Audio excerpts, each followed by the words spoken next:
my Zoom got overwhelmed. That is all right. I'm going to reintroduce us here in just a minute when Roxy puts in the chat. And Sky, love that you so live your ethos so much that you are calling in from pretty much off grid. So may your internet stay strong. Thank you.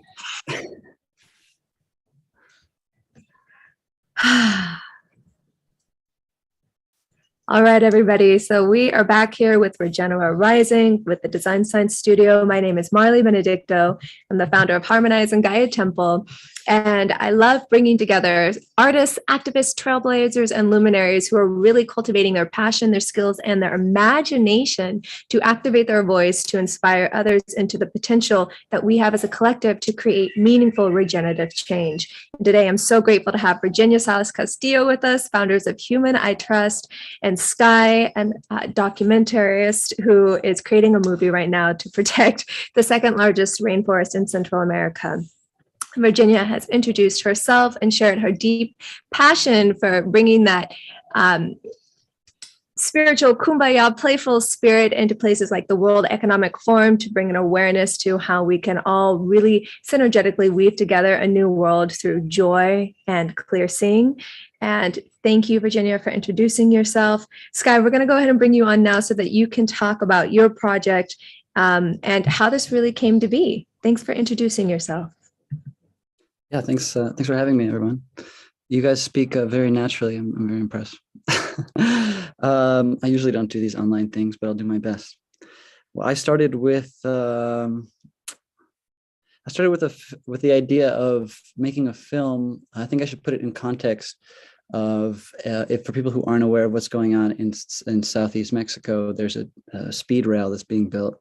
It's 1,500 kilometers of. It's not a bullet train technically, but it's a high-speed rail that is a tourist circuit that's being built by the Mexican government to for reasons unknown. And I was curious about what was going on because I live in central Mexico, where I've always wanted to have a train. And the public train system that connected all throughout Mexico kind of died in the late 90s and got just replaced with cargo. So I'm going to kind of, depends on how far you want me to go here, boringly talk about trains, but I really wanted to I guess a conversation started with my now co-director, which is what was progress, and what are we really moving towards as, we're building the infrastructures of the future today. And what I discovered was a very morphing ideology in my own mind, because as a sustainability freak, I was amazed by the idea. I thought it was incredible that they're doing this transportation project in a place like Mexico that seems so advanced and so I don't know, future thinking in a way. And when I started digging more into it, I started seeing the degrees of my short-sightedness as an environmentalist, and perhaps as in general as a critic of modern society, of neoliberalism. And if you want, I can go into those. Would you like I think, well, what is whenever we go into, because this is all coming into the film that you've made, what is it that the film is really illuminating? Well, the film is about, it takes the Mayan perspective, which is the primary cultural group in the region, of what this train means, because it started with sort of what the train means to me, and it started sort of as this very pro-train, like pro-progress idea. And what started from a very short reportage has now turned a year and a half later into a feature-length film, giving the Mayan people the microphone and sort of really understanding what it means to project progress onto a region. But it talks about many things about what it means to be human, really, what it means, our perception of time, our perception of progress, our perception of transportation. And I think, yeah, I don't really know how to best describe it. You have to see it. It should be out this summer. Well, and I'm curious, what is it that is at stake. So in the cost of progress, whenever this train is being built and it's cutting through central Mexico's second largest rainforest, cutting through the Mayan people who are the stewards of the land there with their wisdom. Can you explain a little bit more what you witnessed firsthand is truly at stake?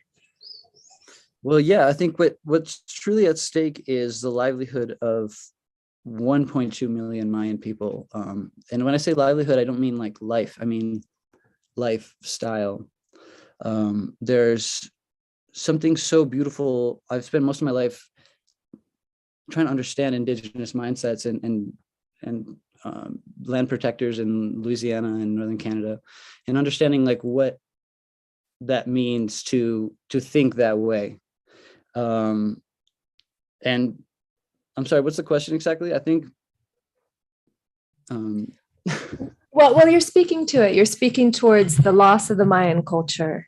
And I believe you also said, when I was talking to you about it, that right now the nature is supposed to have like 100 years left. And with the production of the train, it's going to, do you remember what I'm talking about here? It's going to like kill off. Can you speak to that? Of course, yeah. So that's what I was going to go into with the degrees of my short-sightedness, is like, as I saw it as an environmentalist train being good, then I started sort of rethinking like what the trees involved in building this thing. There's a lot of media about that, like what would be at stake of building this. About 650 of the kilometers are just ripping through brand new jungle. If you can imagine the peninsula of Mexico, it really loops around the whole thing, and it goes straight through a jungle. It's technically a forest called Selva Lacandona, also known as the Mayan jungle. It doesn't have very much media about it or anything, but it is the second largest forest in Latin America or in the Americas. And it's protected to a certain degree. But as we know, the Mayan Riviera, which appeared in the late 70s, subsidized by the government to become a tourist destination, which is on the far side of that peninsula, just started spreading like crazy and just started shredding into this untouched area. So I think that's what's really at stake, is our idea of vacation is destroying. And what I'd like to get into is like the trees that were in the way are such a small degree of acreage compared to the developments that will come with the accessibility. Yeah.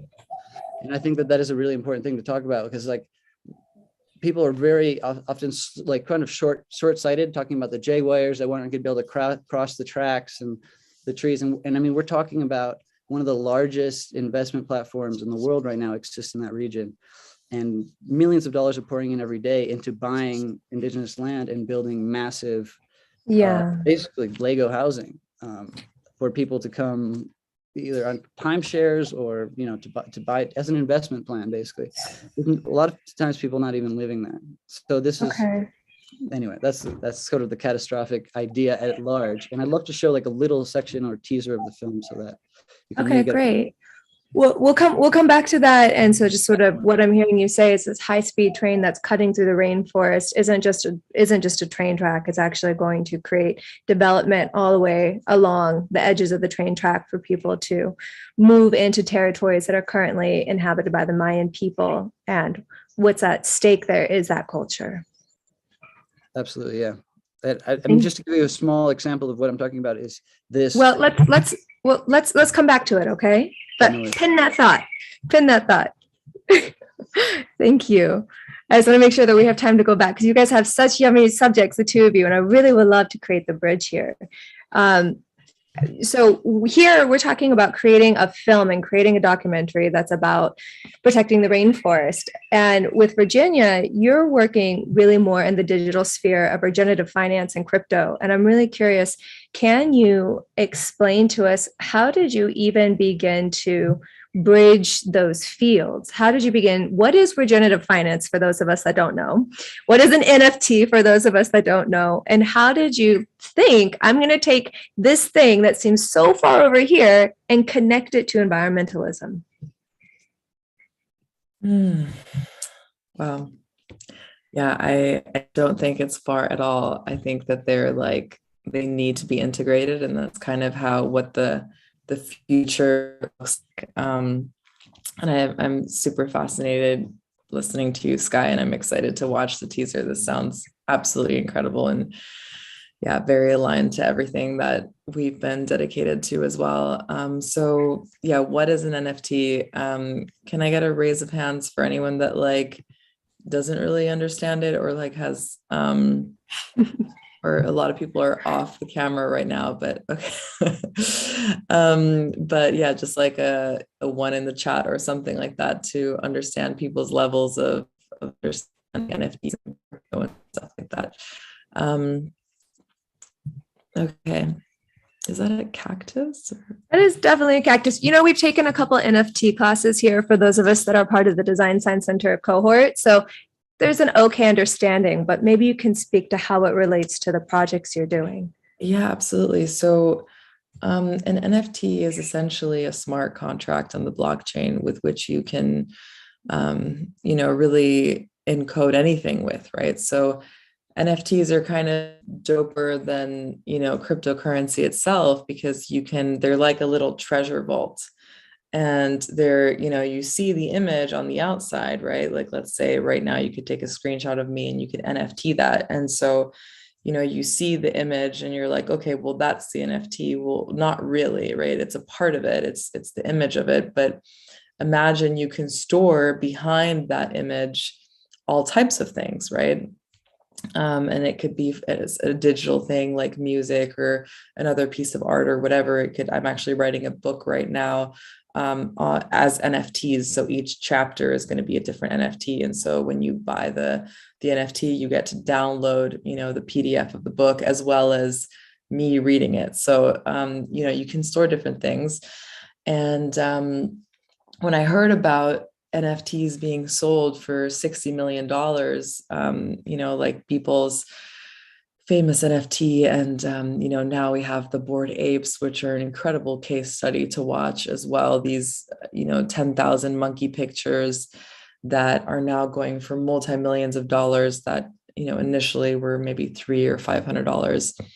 So I was just so amazed. I was like, wow, $60 million. How many trees are we planting with $60 million?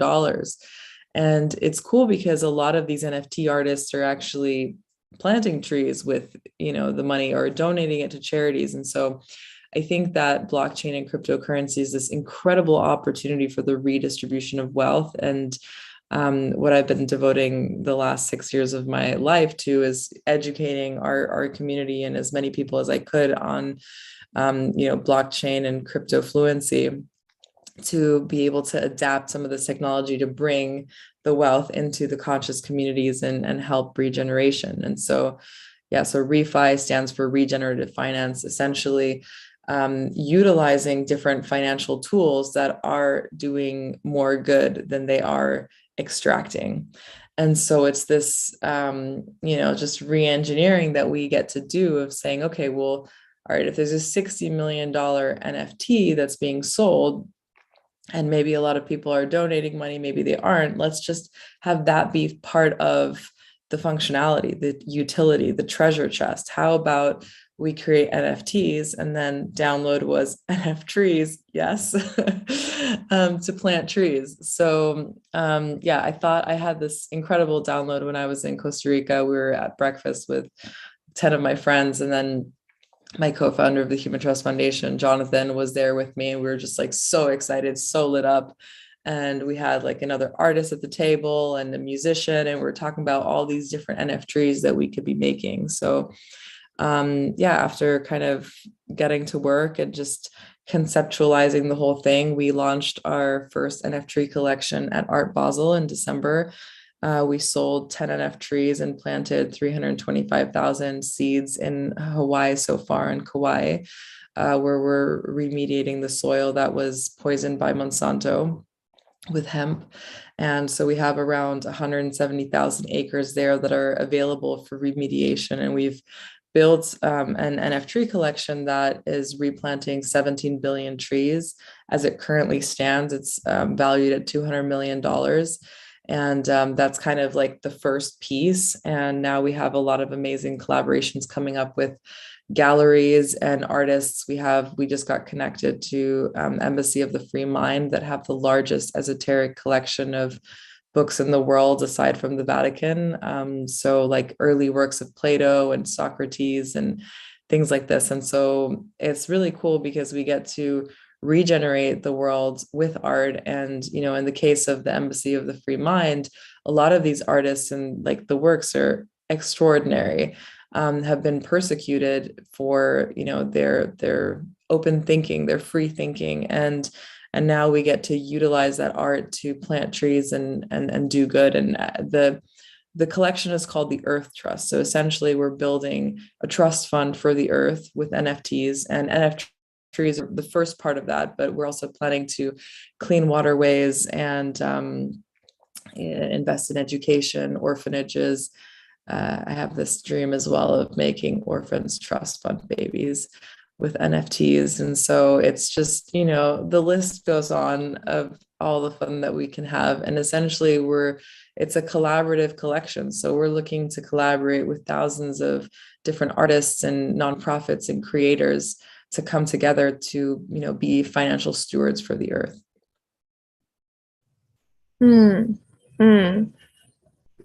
Thank you.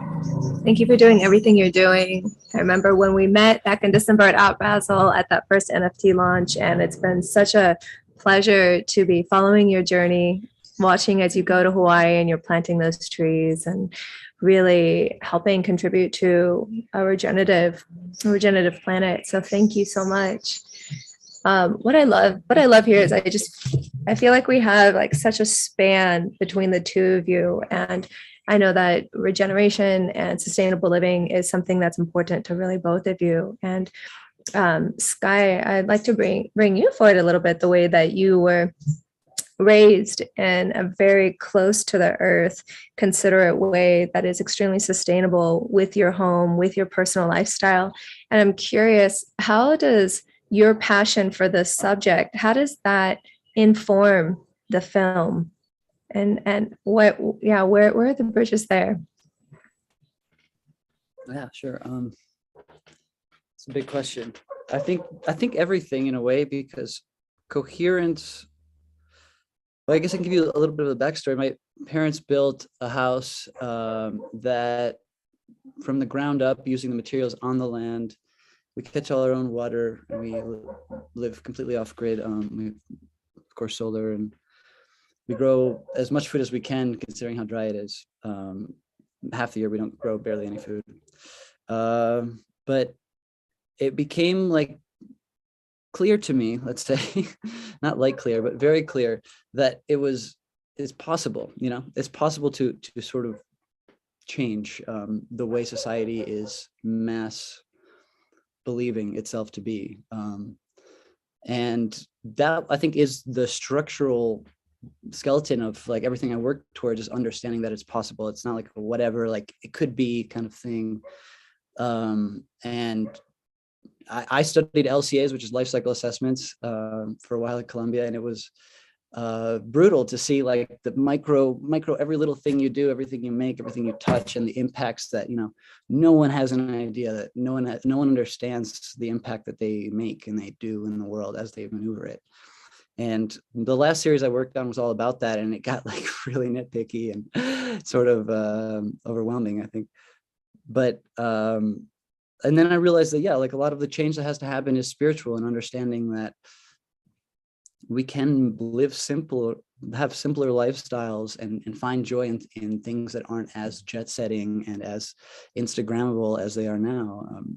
And I guess I draw a lot of my references, like I said, from the indigenous population that is currently still living in harmony with the earth, which is a very small amount of that population. But yes, does that answer your question? It does. And I'm curious, does your film speak to these values? And if so, what aspect of the film speaks to these values? Interesting. Good question. I think it's about investment, right? So it's really about the privatization of the planet. That's what the film's, I think, about on a lot of terms, when we're not talking ethereally about customs and other things. So I think long-term investments versus short-term investments. I think right now we're really caught up in the sort of personal experience that we have. So much so that we're not considering even our children or our grandchildren. And I think what the film highlights is showing what we've seen in a pattern. Luckily, we have Cancun as a sort of massive reference of something what happens when a government subsidizes an area to be colonized, let's say, or not to be I use that word too lightly, but to be bought, and to be sold. And that the investments, what we try to show is that what you do with your money, what you do with your time, should be based on this idea of long-term thinking. Not only because it's also fun and cool, but but because it makes you consider it to your future generations. And I think that is something that we somehow managed to sort of swallow through the cultural norms that are presented around us. So yes, I think that's what it really is about. It's about investment. It's about investment of time and investment of money, and how to rethink that and reanalyze that. Thank you. Yeah, it's beautiful. Well, and I'm interested in this too, because one of the projects that Humans I Trust is working on a trust village. And so whenever we think about how can we begin to live differently, Virginia, I'm curious, can you describe, like, what is a trust village, and who is Humans I Trust Foundation unites New Earth leaders to be in collaboration and co-creation to build trust villages around the world. Who are New Earth leaders, and how do you find these people, and what are the trust villages? Please go into that. Oh, wow. No one's ever asked me what a trust village is. This is so exciting. I'm like, what is a trust village? It's basically, I guess, my idea of heaven that I share with other people. Like, what does it look like for us all to live in harmony, and to grow our own food, and to know where our food is coming from, and to have clean water, and to educate and raise our children from a space of love and connection and play, where we can come together and, teach them together the things that we know, and have really different classes and courses that are immersing ourselves in the jungle. I had this vision when I was 19, and now I'm turning 33 next month. So I've been seeing this for a really long time. I actually, for my honeymoon, I traveled around the world for 8 months, and I was looking for land, and I was guided to go to Costa Rica, and then I ended up in Nicaragua, and I was horseback riding for 2 months and looking for land to build this first trust village. And I just saw this big tree and a whole tribe gathered under it and singing songs and reading poetry. And so I've just been following that vision for a really long time. And the way that it looks like right now, we actually have our first 2 trust villages. One is Mandala Springs in Asheville, where we have a chocolate factory with the healthiest chocolate in the world without sugar, or anything that harms your body, and where the herbs and spices are gathered from the land and put in the chocolate. And then the second trust village that's being built right now is Camp Good Vibes, where we're going to have the Good Vibes honey, and the honey is going to plant trees as well. And so and so these are villages that we didn't have to raise for or build or anything. These were just villages from our where our community had the same visions and already saw this. And so we're uniting different villages and under the name of trust villages, where our communities can come and they know that these are spaces that are created with a lot of intention and are in alignment with our values. And you said, what are New Earth leaders, right? Wait, I think you're on. Yeah. Can you hear me now? Yes. Who are the founders of those two villages? I'd love to, like, I know I know all about Mondelez Springs, but can you speak to the people who created those two villages and are part of Humans I Trust? Yeah, so Roblin Festi, who is one of our DAO members and luminaries, is an incredible being that has had, this vision for a very long time. He's been building Mandala Springs for 6 years. He also raised $17 million to save this really ancient cloud forest in Guatemala. And he's like one of the most boss Jedi sort of ecologists that I know. Like he just like knows about like all the plants and all the animals and all the fungi, and he's wonderful. He's a really powerful being. And the founder of Camp Good Vibes is Mark Rubin, who is kind of like my like soul uncle, soul dad, who's going to be here with us as well in Switzerland for the World Economic Forum. And he bought that land in Virginia, funnily enough, when he was 15 years old. And he was the youngest landowner at that time, or the youngest person to buy land in Virginia at 15. And he had this vision for his village from when he was 10 years old. And now he's in his 50s, and it's just all coming to life. And he's a New Earth systems architect. He's working on 16 different companies, and he's kind of the one that sees things from a really big bird's eye view, and he brings people together. And he wrote a book called Money is Honey. And he wants to do the first book launch on the moon, and he's just a wonderful human. And it's really cool because he's just always been like this, like since he was 10. But it wasn't until he found Humans I Trust that he knew that there was other people like this and other people seeing what he was seeing. And it's completely quantum leaped his timeline. He had a goal to plant 1 billion trees by 2045. And since, we all came together, he's now accelerated that timeline to like 2028. So it's just like a really cool example of how when we come together and we find other people that are also doing what we're doing, it just makes everything so much quicker. And so that's a little bit about Mark and Rob, two just absolute angels. Thank you. Thanks for bringing them in.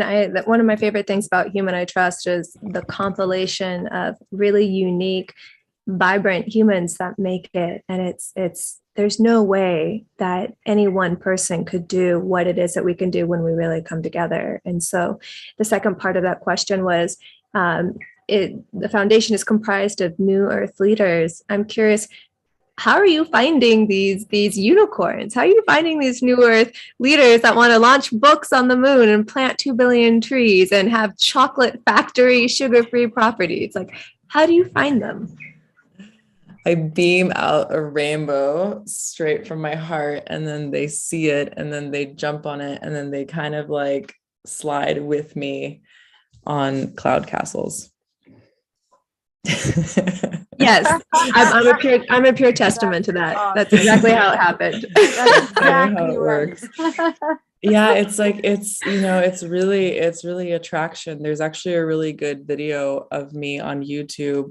If you Google Virginia Salas Castillo Abraham Hicks hot seat, right when COVID was becoming popular in the beginning of 2020, I was on an Abraham Hicks cruise, and it was talking about. It's just a really good video that kind of explains it. It's all about our energy that we put out into the world and what we embody and what we believe. And it's like anytime I receive a new like dream, download, realization, bit of information, it creates a new field of awareness. And when we can share it with someone else and we can create a shared field of awareness, it just expands it. And so, yeah, I've just been doing a lot to really do my sort of inner work and clear my ancestry and trauma and scarcity that I received from, having a Russian, Ukrainian mother and a German father, who was grown up here during, just after the Second World War. And so just like clearing that and just believing that it's real and it gets to be easy, and that there's people that are already doing these things, and let's come together. And so I think it's really like the purity of energy and heart and alignment that accelerates things. It's taken a while, and I feel like we're here at a really good place with this whole global tribe. Thank you. It's beautiful. Whew. This is really beautiful. Something that's really yummy about this talk is how we're going to like solution, opportunity. And I like bringing it back and forth because it's grounding it, right? We have our roots, we have our branches, and we get to be both. And Sky, one of the things that really sparked the initiation of this documentary was the philosophy debate on the cost of progress. And I'm really curious, like, what do you think needs to be met most in the world right now? Like, what challenges do we need to meet, and why? Like, can you understand how this? Can you go deeper into the film? And maybe this would be a good time to show a clip from the film of what is it that we're looking to meet, and what is the cost of progress? What is the illusion of progress, and what is that? So maybe, take us deeper into that. Well, I think I'll show the clip at the end. Maybe we'll end with the bad news.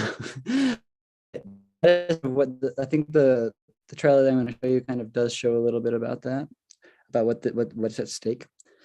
But I can tell you from my personal reference or my personal life and experience, that I think social justice is really the most powerful geoengineering tool that exists. And I think, like, sort of divulging from the irony of ourselves is also important, and looking at bigger issues like the patriarchy are really important, and giving the power to a different set of people that are in different social categories is essential to progress.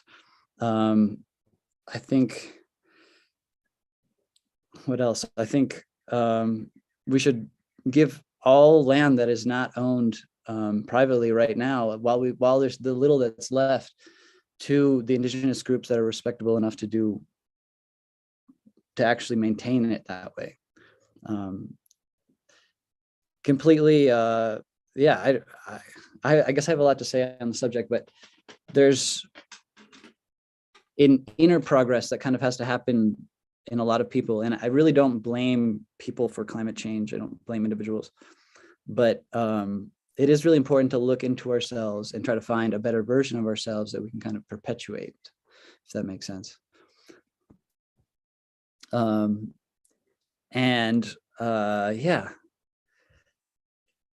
think maybe I'll show the clip, and you guys can kind of see what I'm working on there, and what some of the people think that are a little bit more outspoken about their heritage and their version of the world and how it functions, and how that interrelation experience. Like, I was talking with someone today about psychiatry, psychoanalysis, and how a psychologist is always limited to the connection that you have with other people. And that's always what they're talking about. It's always what people are talking about. And that is such a small amount of the connections we have with the world. Like, we're dealing with an entire living entity that's all around us, and all we can do is talk about how other people make us feel. It's sort of no offense to psychoanalysis, which I have my own things about, but I think there's a lot of evolution that has to happen there, a lot of progress around what we analyze into our interrelationship with everything around us. I think that is where I'll leave you, and then I'll show the clip. Do you want me to put a link up, or should I just share my screen? Well, what you can do is if you click the share screen button, and then whenever you click share screen, you're going to see on the left-hand side a little checkbox that says share sound and optimize for video clip. And then just click those little things. And so that way we can hear everything. Optimize for video clip. Desktop 1. Cool. Okay. Thank you. All right. I'm going to jump into it. It's just 3 minutes, I think. Should I share sound or unshare sound? Yeah, share sound and optimize for video clip. Thank you.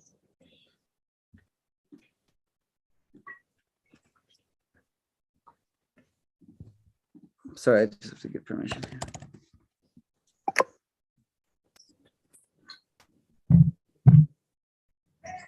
Oh, it looks like I have to quit and reopen. Is this going to be bad? Do you want to, can I send you a link and you want to share it? Or? Yeah, why don't you send me, why don't you send a link and then I can share it? That sounds good. Sorry about that. All good.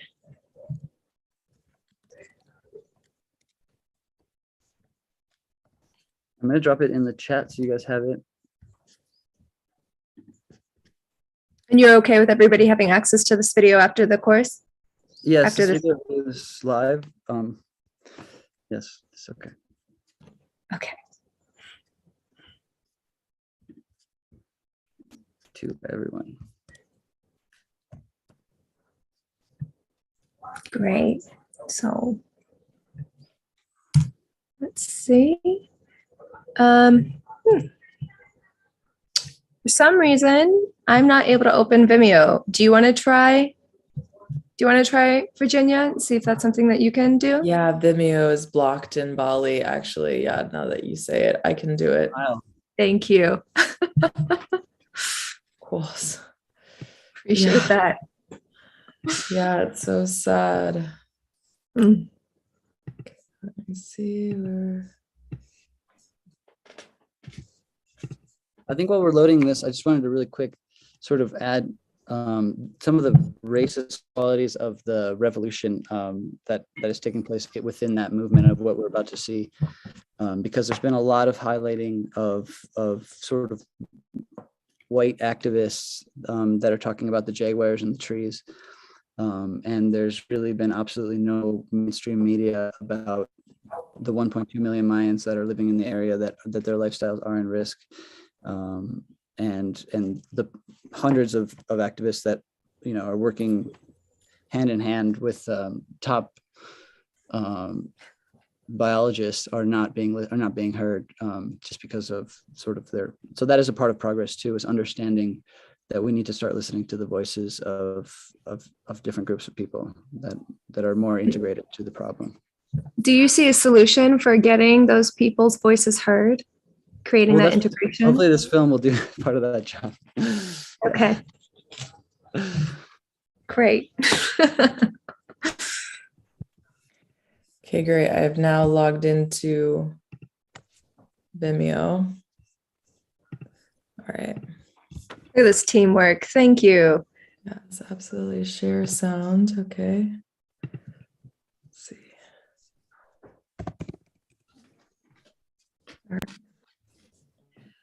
All right, everybody, drum roll, big moment.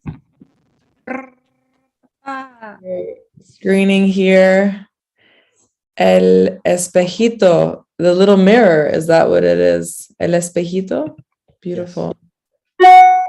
El espejito for the first time here with us live. Okay. And action.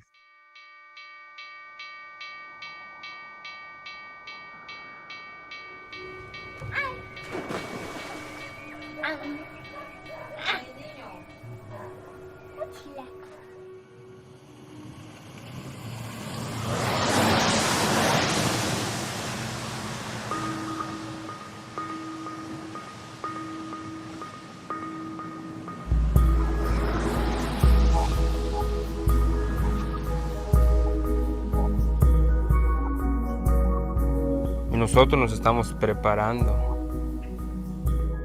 porque esa energía que viene es como el agua que llega a las gentes y tenemos que saber nosotros cómo orientar a esa gente.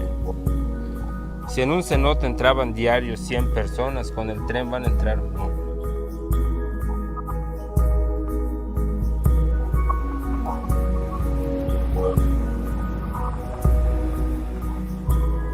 Tenemos acá nuestra agua limpia, pura, y otros quieren venir a saciarse. Es nuestra responsabilidad decir, adelante, pero ámalo, cuídalo.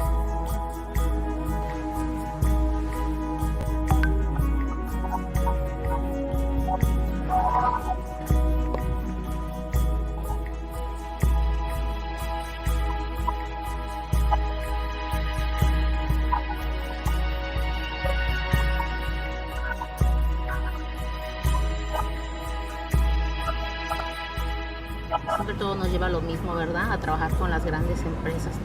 Si hay mucho turismo, pues hay trabajo.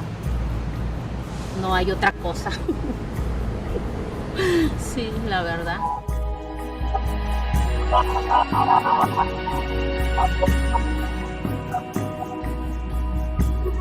El tren está trayendo personas con una mente distinta.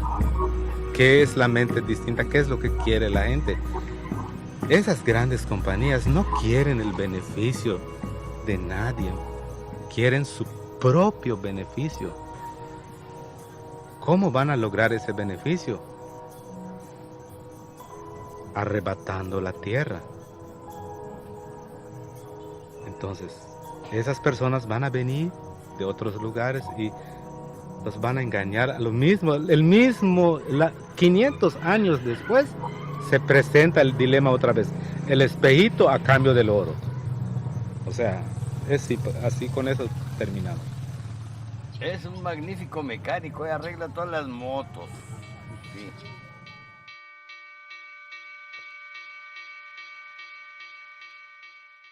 Cool. Thanks for watching, guys. So that's like a little tiny snippet. I'm just watching how dated that is right now, but that is a sort of an idea of what's at stake. And what it is referring to there is the Spanish used to trade mirrors for gold with the Mayans for hundreds of years. And I mean, just 170 years ago, there was a Mayan revolution and they almost won.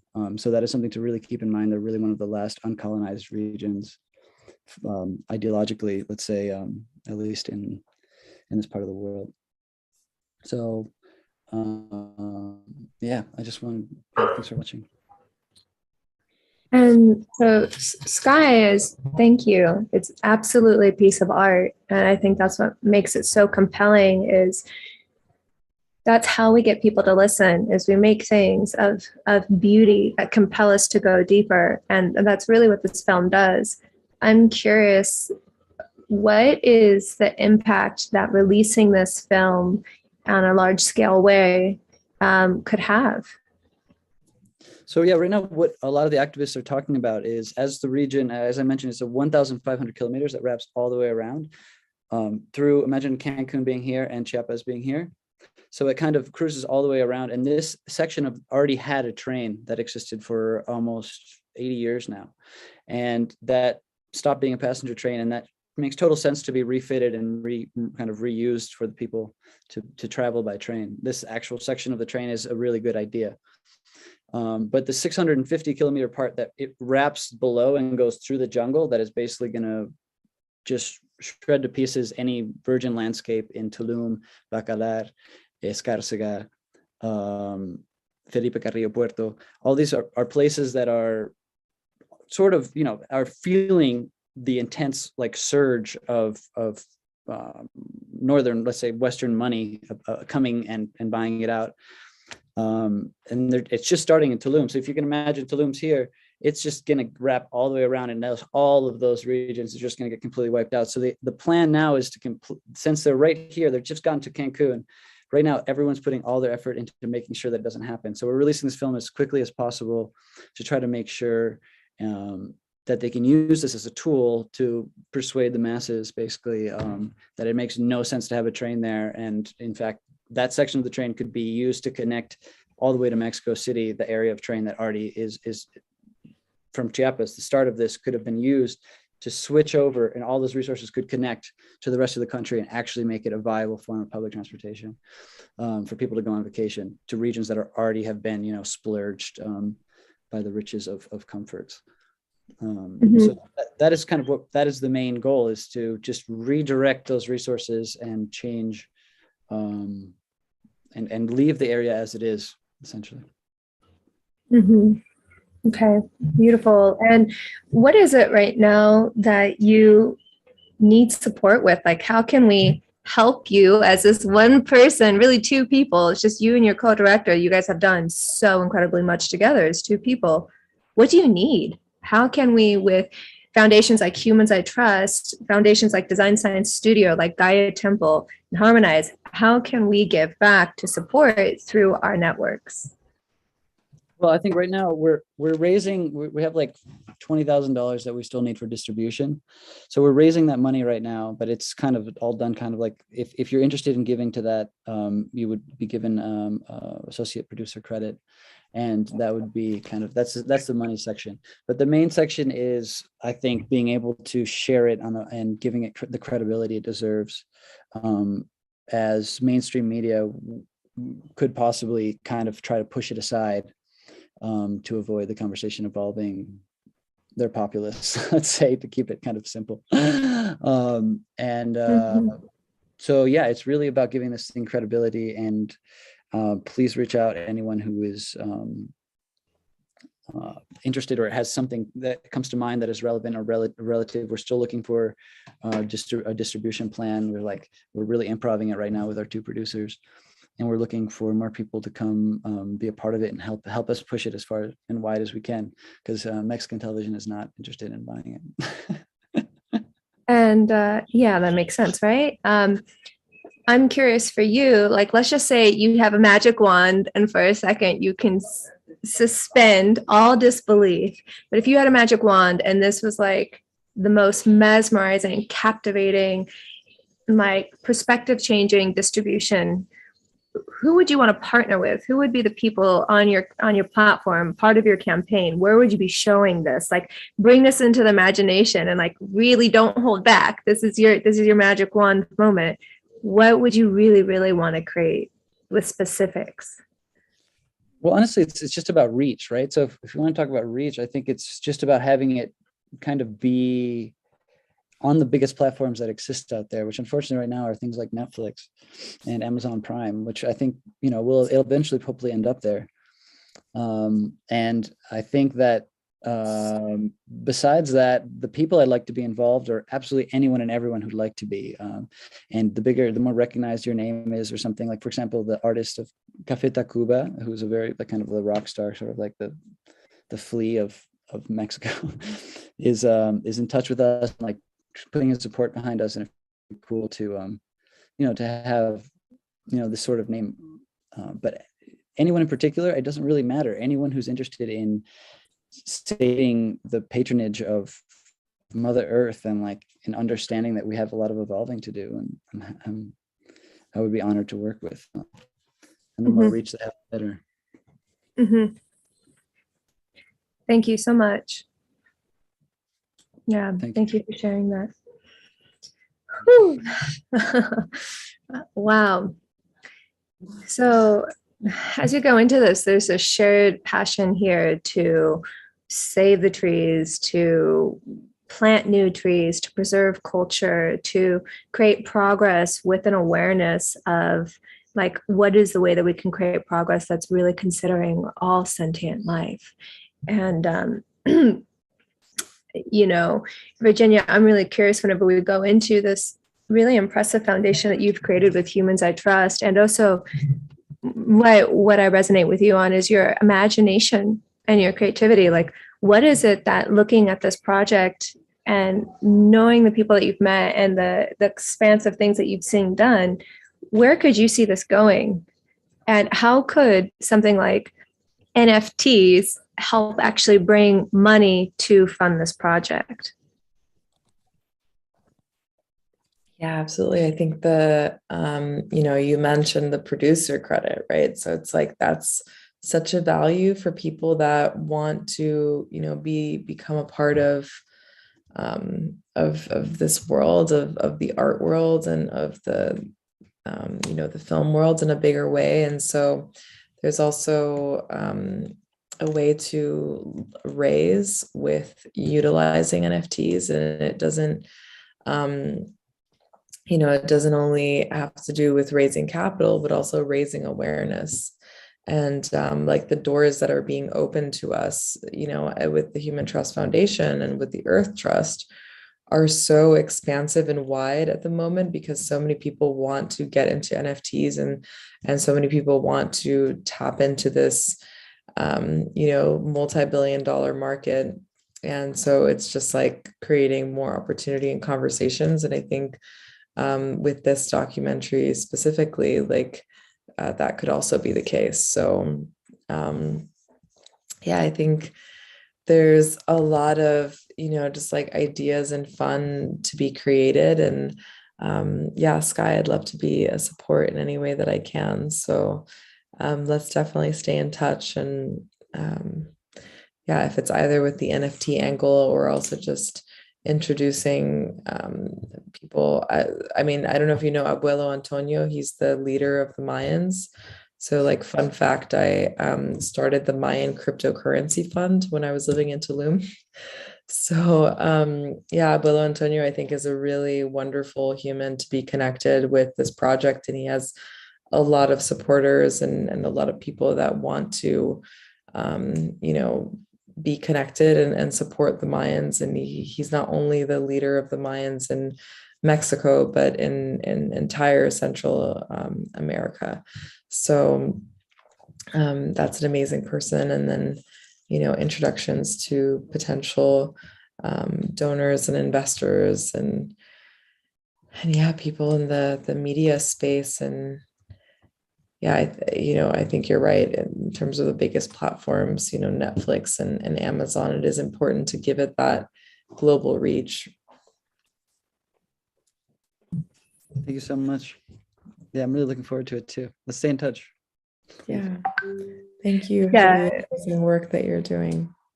Thank you. Yeah, you better stay in touch. And Virginia, what about you? You've got so many initiatives going on. What can Humans I Trust? Like, how can we support you right now? What is it that you're really looking for as you expand? Yeah, I think we're at the moment, we're really just calling in just deep structure and foundation. So anyone that is that wants to be a part of a DAO. So Humans I Trust is a DAO, and this is really about coming together and co-creation and having people that are excited to, that have like the skills and the heart and the expertise, and to be a part of a new Earth movement like this that's really looking at, a bigger ecosystems builds. So members of the DAO, humans that we can trust, and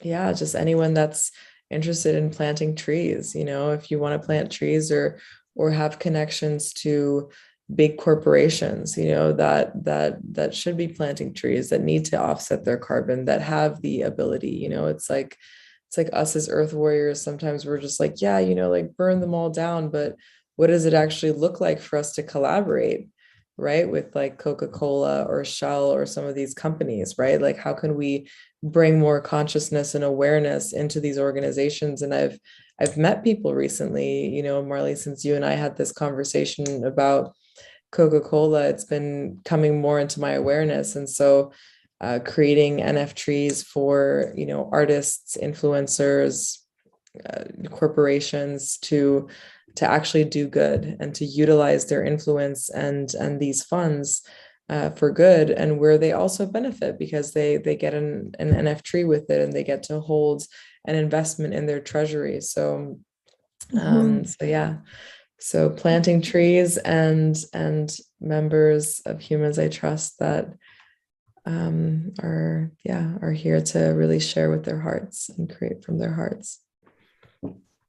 Oh my goodness, thank you. There are so many of those artists and visionaries here on this call, part of this cohort. So I'm going to share my screen here so that you guys can see how to stay in touch with Virginia and Sky. Thank you, everybody, for being a part of this panel today. And feel free, if you have questions, you can put your questions in the chat right now. I think we're coming down on the end of our time. So take a screenshot here so that you can really stay in touch with Virginia and the Humans I Trust. Get involved with the Angels Wings NFT, join the Humans I Trust DAO with their soulbound NFTs, and get an NFT tree and plant trees. You can come to their events. Their events are absolutely amazing and just help spread the word about the magic that's being created. And same with Sky, get in touch with Sky. Right now, he's really looking to raise funds to bring this film onto a tour, and also connections so that he can get it onto platforms like Netflix and Amazon. If you know aligned influencers, if you're somebody that just wants to volunteer hours to helping with the behind the scenes, reach out. Here's his email, skyowenrichie@gmail.com. Marley, can I add something really, really quick? Absolutely. I just wanted to say, I forgot to mention this, but we're about to do, since the film is pretty much done, anyone who is interested in actually watching it, we'd have to talk and I'd be glad to share it. But the thing is that we're about to take it on the massive tour and show it in all the communities that we went to and filmed, which is about 20 different communities. There are 35 people that are involved in the film that actually appear in the film, and they'll all be there. And it's going to be an amazing film tour. And yeah, that's what the $20,000 is for, is we're trying to raise that sort of cinema tour and really bring it straight to the people via straight up van and a blow up projector. So I'm really happy about that. And if anyone is interested or has connections in the peninsula, please be happy to set up a screening or anything like that in that region. I forgot to mention that. That is important. Yes, let's do one in Tulum with Humans I Trust. Yeah. And imagine if we got Mayan Warrior on that, it would just bring it together, right? This would be really easy. So I want to be part of that. So bringing in the next part is Harmonize, Gaia Temple and Harmonize, which are my two babies, which is what this panel is held under. All of you have such important visions. You have these passion projects, and it's really up to each and every single individual to become the leader and change. So if you want to empower your voice, if you want to amplify your message more to create positive change and be a steward of the earth like we're talking about today, reach out, learn more about Harmonize, and learn how to activate your voice. This is truly one of my greatest passions, is empowering these messages, because it takes our voice to create change. And thank you. Thanks, you guys. Such a beautiful panel. And if you have any questions, I know that we are running up on our time here. I just want to do a quick time check. What is our time check? What are our questions? We are a little bit over time. And yeah, we're about 15 minutes over time. So I wonder if we want to take questions in a breakout room. And I know, Marley, you're performing later, so you're not leaving us for long, but Virginia and Sky, I would love for people to have an opportunity to connect with you if they want. So what do y'all think about that? Or if there's any burning questions, if anyone wants to put them in the chat. Well, yeah, let's just do a raise your hand. If you can raise your hand, your digital hand or your real hand, if you want to go into a breakout room right now. If you want to go into a breakout room, raise your hand. And if not, then y'all have each other's contact information and we can just close this nice and clean. Smiles, but no wiggly fingers. Cool. All right. Crystal clear. Woo, and it's 3 a.m. in Germany. Virginia, thank you for your commitment. Thank you so much, Virginia and Sky, for coming together and just sharing your very unique, broad perspectives and the real work that you're doing. I love learning from both of you. I'm so inspired by you. And thank you, Design Science Studio, for hosting this talk today. Thank you for being with us, Virginia and Sky. Thank you, thank you. Yes, it was super nice to give me the opportunity of practicing my speech. We'll get you in Harmonize. With you all, love you so much, and yes, and more, please. Thank you guys. Amazing panel, amazing conversation to witness. Thank you, Harmonize, Gaianize, Virginia, Sky. Thank you so much, Marley. You're amazing. We can't wait to hear you later as well and to continue these conversations in the future. We have such an abundance of fabulous conversations unfolding here in these spaces. It's like you can hardly even engage as much as you would like to, and so that's a good thing. That's a good problem to have, I suppose. So thank you, Sky, Virginia, Marley, everybody out there at home. We're going to wrap up our stream here for a few minutes, but we'll be back.